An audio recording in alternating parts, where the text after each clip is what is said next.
তৃণমূলের শাসক দলের নেতারা যারা মাত্র 6 মাস আগে ভাঙা সাইকেল নিয়ে ঘুরতেন, কন্যাশ্রী প্রকল্পে চুরি যাওয়া যে সাইকেল, সেই সাইকেলের বদলে এখন তারা জনগণের, গরিব মানুষের লুটের টাকা, 100 দিনের কাজের লুটের টাকা, রেশনের টাকা, গরিব মানুষের বাড়ির টাকা, সমস্ত প্রকল্পের টাকা লুট করে, চাকরি বিক্রির টাকা, পৌর দুর্নীতির টাকা, এই সমস্ত কিছুকে লুট করে যারা ভাঙা সাইকেল নিয়ে ঘুরত, পশ্চিমবঙ্গে এমন উন্নয়ন বানিয়েছে তারা চোখের সামনে দিয়ে ভটভটি বাইক, বড় বড় গাড়ি নিয়ে হুস হাস করে ধোঁয়া নিয়ে চলে যায়। এই হচ্ছে পশ্চিমবঙ্গের উন্নয়ন। যে কোনো ন্যায় বিচারের আশা পশ্চিমবঙ্গ নামক বর্তমানে যে রাজ্যটার চেহারা হয়েছে সেখান থেকে পাওয়া বড়ই কঠিন।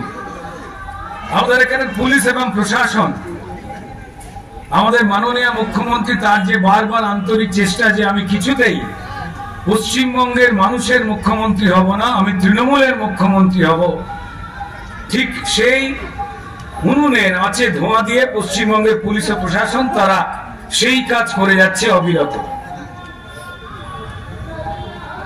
গ্রামের মানুষের প্রত্যেক দিনের জীবনযাপন থেকে কেন্দ্রীয় সরকারের, নরেন্দ্র মোদী সরকারের যে নানাবিধ প্রকল্প, যা প্রত্যেকটি মধ্যবিত্ত মানুষকে, নিম্নবিত্ত মানুষকে, গরিব মানুষকে, যারা চাষের সঙ্গে জড়িয়ে রয়েছেন, যারা ছোট ছোট ব্যবসার সঙ্গে জড়িয়ে রয়েছেন, তাদের জন্য, বাঁচবার জন্য দল মত নির্বিশেষে, জাত ধর্ম নির্বিশেষে, কার কি পেশা সেই নির্বিশেষে, সবকা সাথ সবকা বিকাশ সবকা প্রয়াস, এই কথাগুলোর মধ্যে দিয়ে যে উন্নয়ন করবার চেষ্টা করছেন, সেই উন্নয়ন পশ্চিমবঙ্গের যারা উন্নয়নকারী তাদেরকে এত উন্নয়নই ঘটিয়েছেন।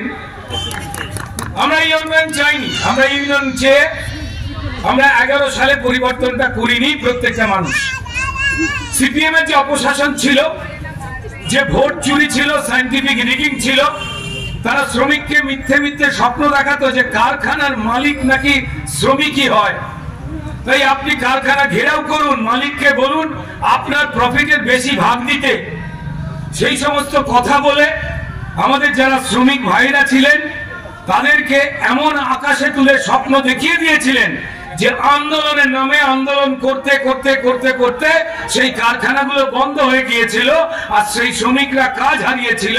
আর আজকে ওই বন্ধ কারখানাতে তৃণমূল আসবার পর ওই বন্ধ কারখানা করেছিল সিপিএম, কারখানাগুলোর পাঁচিল ঘেরা জায়গাতে জং পড়ে গেছিল মেশিনে, সেই মেশিনগুলো বিক্রি করেছিল সিপিএম। আর সিপিএম এর আশীর্বাদে আসা তৃণমূল ওই বন্ধ কারখানা থেকে বড় বড় বাড়ি ফাড়ি বানিয়ে তারা টাকা পয়সা লুট করেছে। সিপিএম এর যত অপূর্ণ কাজ, সেই কাজ পূর্ণ করেছে হচ্ছে তৃণমূল।